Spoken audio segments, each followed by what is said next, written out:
May tatlong bibi akong nakita. Isang maganda, Maya ang pangalan niya. Ang ganda-ganda ng bata na yan. Suot niya ang costume ni Andrew na yan. Ayan yung costume ni Andrew 2 years ago. Kaya gusto ko yung mga costume nila is parang ganito yung onesies kasi pwede nilang gamitin panlamig kapag winter. Tama na, subo.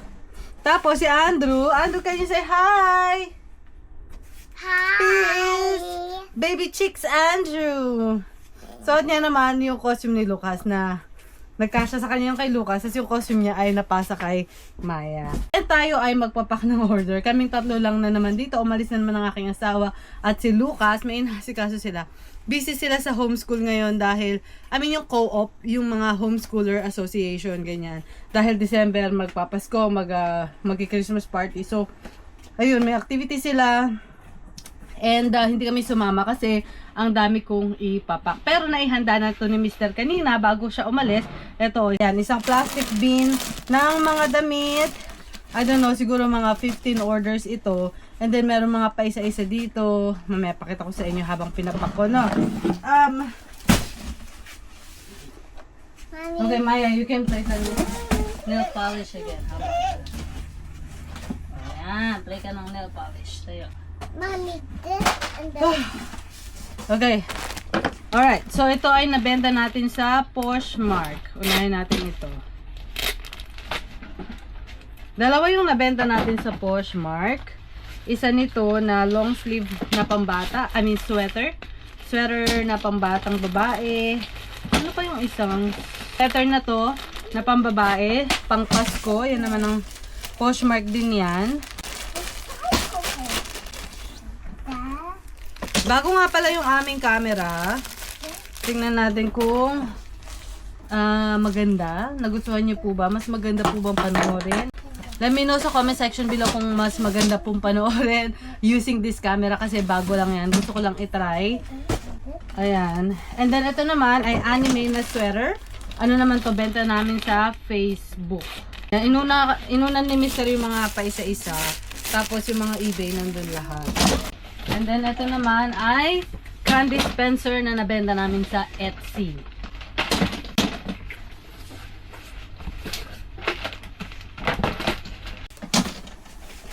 Ito ay mga eyewear set. Isang ay blue light blocking glasses. Dalawang set ng maraming sunglasses. Ito kasi binibenta ko as lot of 5 na sunglasses.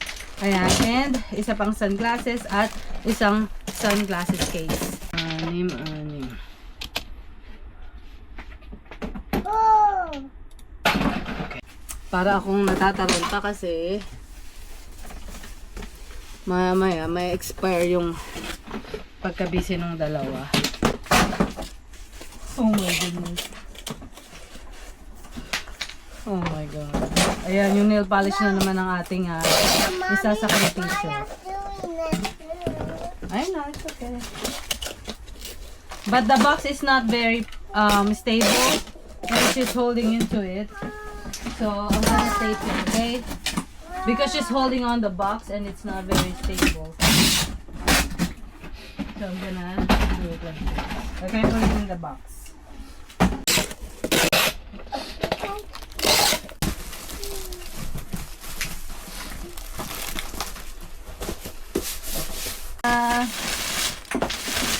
Okay, ito yung sunglasses box. Take it out because it's great. Huh? Wawa. Ano wawa? We're not going wawa. Bye. Just kidding. Tapos na to. And Mommy, this is me and this is me. okay. Ay, isa pa pala, Walmart na earrings ulit.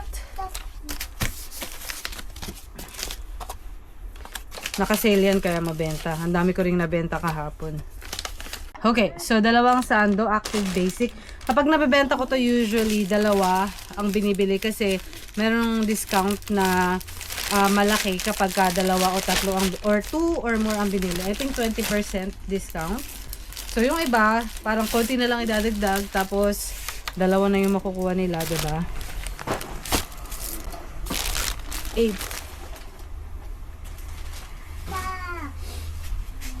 and then anime. Dalawa yung nabenta ko na, bali tatlo. Yung aking nabenta na anime sweater. Isa sa Facebook, tapos ito dalawa sa eBay. Akala ko nga isang buyer lang yan, pero magkaiba. Galing to sa Amazon customer return palette. Ha? There's the animal with it. Yeah, I think so. Where is it? This is si Maya dun sa box. Nilalaro niya lang yung takip yung handle ng box. Pokemon necklace. Mommy, can I see? Yeah, put it here. Put it here. Put it here.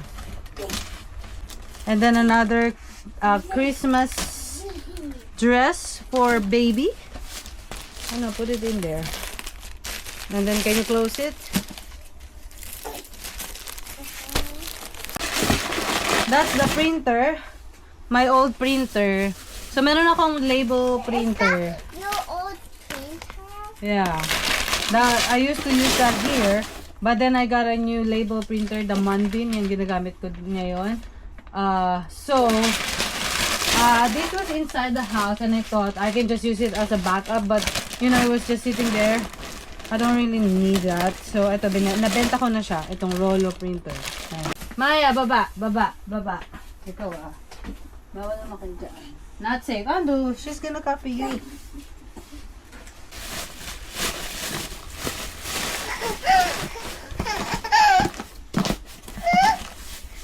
Sorry, bawal. Sorry, bawal. Arte na siya. Help mo si Mami. Help mo na lang si Mami, Maya. Few more. Sticker, please. Can you get a sticker for me? But I want the orange one. Okay. Whatever color.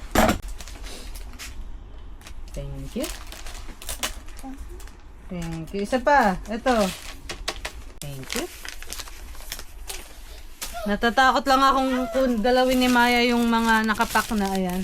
Kasi wala pang label. Yung mga yan. Magkakasunod yan. Para pag print ng label, di ba? Magkakasunod. Eh baka guluhin ng bata.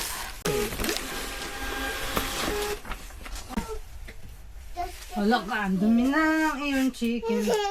Bakit may chicken ka din? Madumi na si chicken na girl.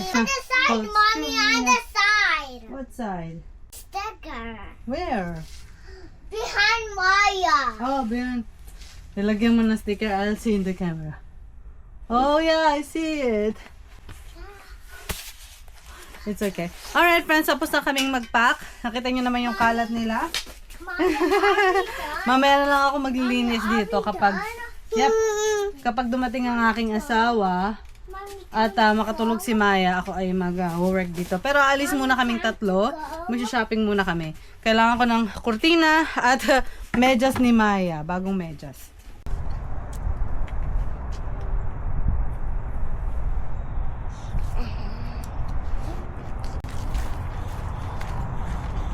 Hi.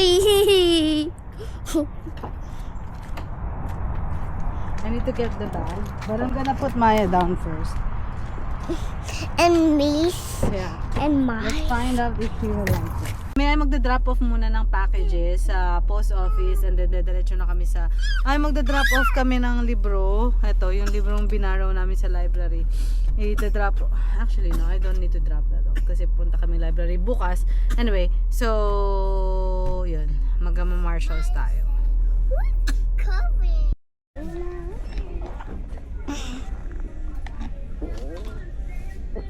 Louis for Maya. Yeah.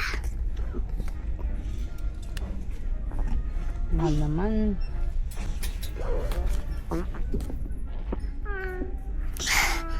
Mommy, what's he doing?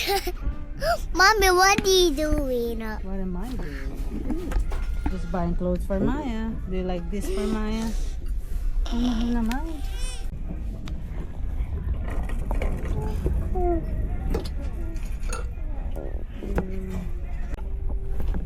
So, puti naman. Puro. Oh my goodness, look at that. Maya, look at this. Now we can go to the toy. Ang mahal naman, $39. Ang ganda-ganda. Is this pretty? Mahal naman, $39. Pero ang ganda. Tsaka dalawang set siya. Mom to buy everything. Ano ba, every? So, ito din maganda. Mahal din. And also, I can make this. $39 din siya. Pero, kaya ko tong gawin. Igaganchilyo na lang kita, Maya. Hanap tayo sa tuti. Ito, tuti. Kasi ang laki ni Maya eh. Mom, look at this squid. Parang sobrang laki naman ito. Mommy. Mom. Here, Nancy.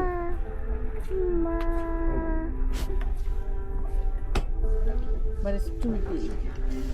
We're back home from Marshall's. Andyan na yung aking asawa at si Lucas. So, binabantayan nila si Andrew at Maya sa loob. May nakalimutan akong ipack.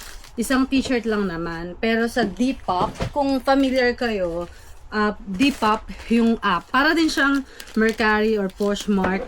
Pero, hindi ako nagbebenta doon before. Nag-start lang ako 2 weeks ago. So, nag-create ako ng account. Kasi nga, karamihan ng mga paninda ko is damit. Tapos maraming reseller na nakikita ko sinasabi nila, may Depop sila. Although it's not a big marketplace, you know, pero minsan-minsan, pwede ka daw makabenta doon. So meron naman akong VA na taga Crosslist, kaya sabi ko, sige, try natin yung Depop. So, tinry namin yung Depop 2 weeks ago. Ayan, ngayon lang ako nakabenta. First time na may mabenta tayo sa Depop. But, ang nakakainis, hindi ko siya nakita kasi hindi ko alam na may benta. Kasi ako, sa email lang ako nag-check ng benta.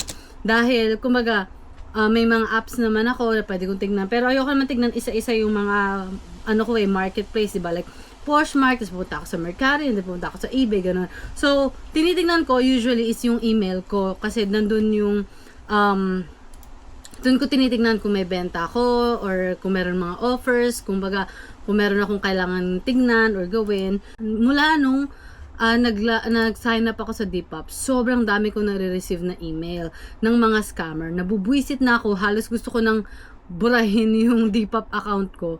Like, sasabihin nila, meron kang benta, pero kailangan mo munang i-click tong account na to confirm, to verify your identification, or sasabihin nila, it's time to ship, congratulations on your first sale, confirmation required. Tapos, hindi ko naman kinilig kasi nga parang alam ko na maraming ganyan, maraming mga scam, lalo na kapag brand new account. As in, siguro nasa 100 email na yun in 2 weeks. Yung nagsasabi na na i-click mo to, tapos na may benta ka na, so i-click mo to. And I don't know how it will work kapag kinilik ko yung link na sinesend nila. Possible na ma-hack nila yung accounts ko, or I don't know. And suggestion ko din po yun sa inyo kung kayo ay merong bagong account, hindi lang sa Depop, sa lahat ng platform, lalo din sa eBay, even Poshmark and Mercari, kapag bagong account, tina-target yan ng mga scammer kasi iniisip nila na wala pa tong alam, so madali nating may scam, kiklik niya yan, yung ganun, 'di ba? So ako kaya lang din di ako nakiklik kasi nga alam ko na ganyan na yan dati pa. Sa eBay naranasan ko din. Ayun na nga, sa sobrang dami ng email sa akin na nagsasabi na meron na akong benta, hindi ko na halos pinapansin yung mga totoong benta. Hindi ko halos pinansin itong email na may benta pala talaga ako. So, buti na lang, tinignan ko yung app mismo. Teka, paano ko ba ito i-mark as ship? So, ayun, ang aking first time nga kasi nabenta sa ito nga kasi ang aking first time na eBay, na Depop sale. So, this is good. Pero late na siya. Ilalagay ko na lang siya sa mailbox kasi nakapag-drop off na ako ng mga packages kanina, diba? So, sa mailbox na lang to. Sana umabot pa, ma-pick up pa ng ating, ng USPS mamaya. Anyway, ang gusto ko lang naman i-share doon ay mag-ingat po tayo sa mga scammer, lalo na ngayon sa digital world. Sobrang daming scammer, nakakabwisit. Lalo na kapag meron kayong mga bagong account. Meron kayong bagong account sa Amazon, kahit na anong marketplace, kahit hindi online selling. banks, 'di ba? Sobrang daming scammer. Kapag mayroong mga emails or tumatawag, huwag niyo sasagutin, or huwag kayong sasagot. Halimbawa, may tumawag sa inyo, ito yung bangko, let's say Wells Fargo Bank, ganito ganyan. Hang up and call Wells Fargo. Kumbaga, tumawag kayo sa Wells Fargo number mismo. Hindi pwedeng si bangko ang tatawag sa inyo, kayo ang tatawag kay bangko kasi alam niyo yung number na tinatawagan nyo. Ganun. So, sa email, ganun din. Huwag kayong, pag may mga email kayong nare-receive, huwag kayong basta magkiklik ng mga link na sinasabi nila. Dito sa online selling, hindi ako sure kung paano sila nang i-scam. Pero again, kasi nga hindi pa ako na-scam. Pero sa mga nakikita ko, sobrang daming email, tapos sasabihin nila na i-click mo to, i-click mo yung link, and then either mahahack nila yung accounts mo, or they will ask you for more information, or parang mga personal information na pwede nilang magamit para mahack ang inyong mga accounts, lalo na yung mga bank account. So, mag-iingat po tayo. Lalo na yung mga nagbabalak din dyan mag-online selling. Nabubwisit ako, tingnan nyo. Nabubwisit lang talaga ako ng konti kasi nga na-late tuloy itong package ko, itong first order ng aking Depop. Ito kasi mga scammer na to. Ayaw mga maghanap buhay ng maayos. Ayaw lumaban ng patas. Ayan, pasok na tayo ulit. At mag-work naman ako. No, not right now. Thank you though. Nakabalik na kami, friends, from Marshall's. You had fun in Marshall's? Okay. Okay, mommy, we're just gonna work, okay? If you need anything, you let me know. Yeah.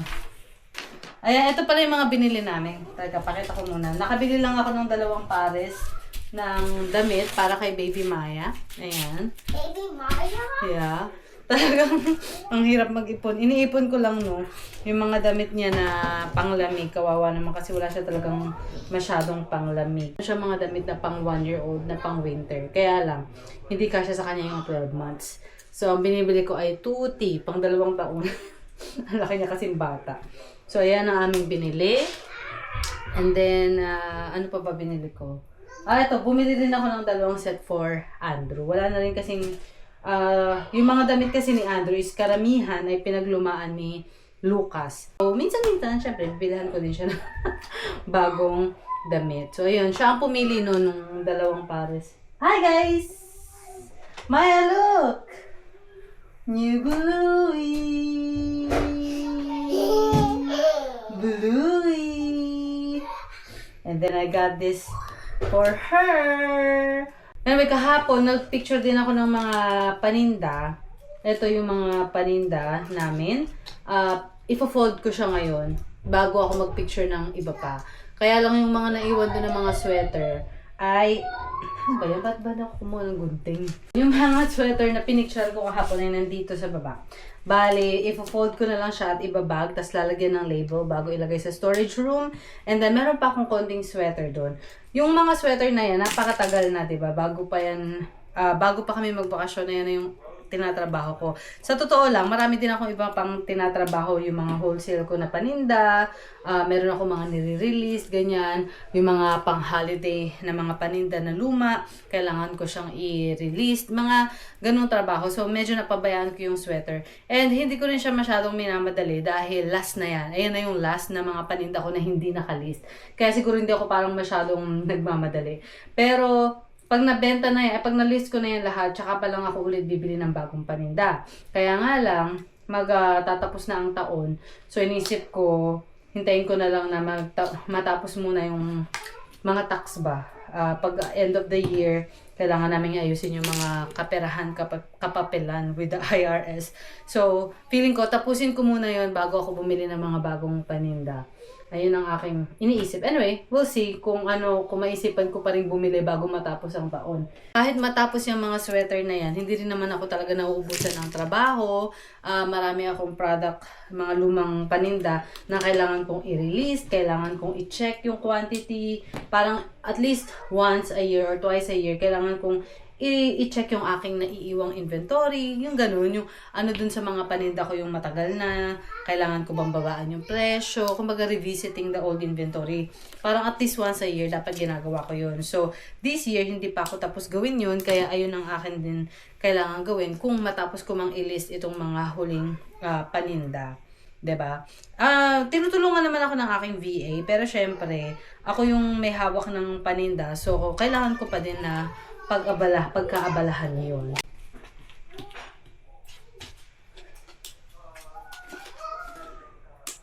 Ang mahal din ng mga damit talaga, pero lalo mas mahal talaga ang mga damit ng mga pambabae, napansin ko. Kasi boys yung dalawa ko, 'di ba? So, nako-compare ko talaga, napansin ko mas mahal talaga ang mga damit na pambabae.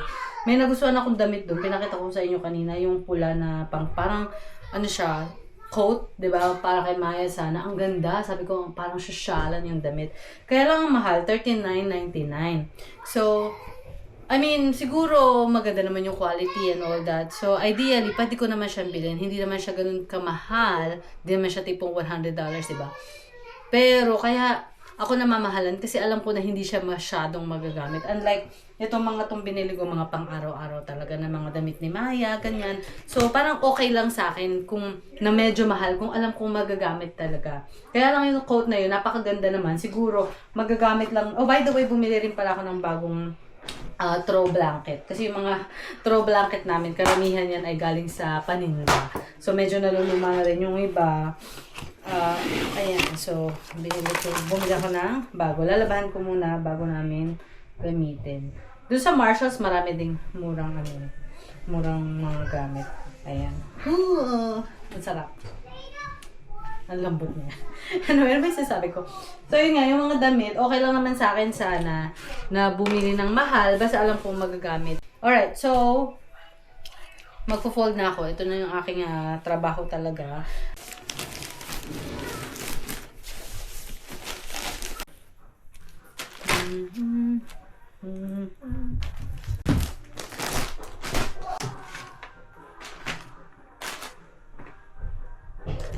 Get you, Bowser! I can get you, Bowser! I got you! Hey! Bowser, get Bowser! Bowser!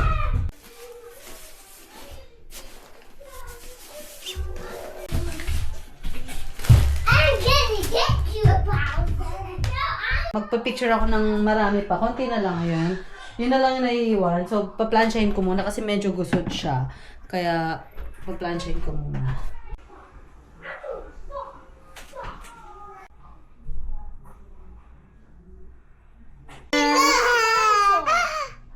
Ooh! Mommy, look! No, you're not supposed to put sand in there. But look at it. Maya, ikaw pala nagkakalat ha, Maya ha. Tagalinis niyo ako ha. There's a car. Oh yeah. SUV. Hey! Maya ha. That's why we have to watch Maya. Make sure she won't put it in her mouth. I'm gonna show you the taxi.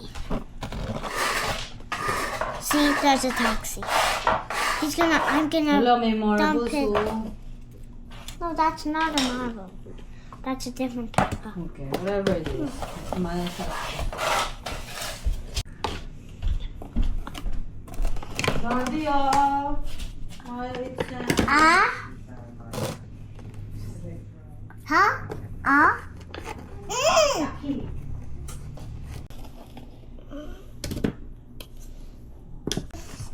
Juicy shop.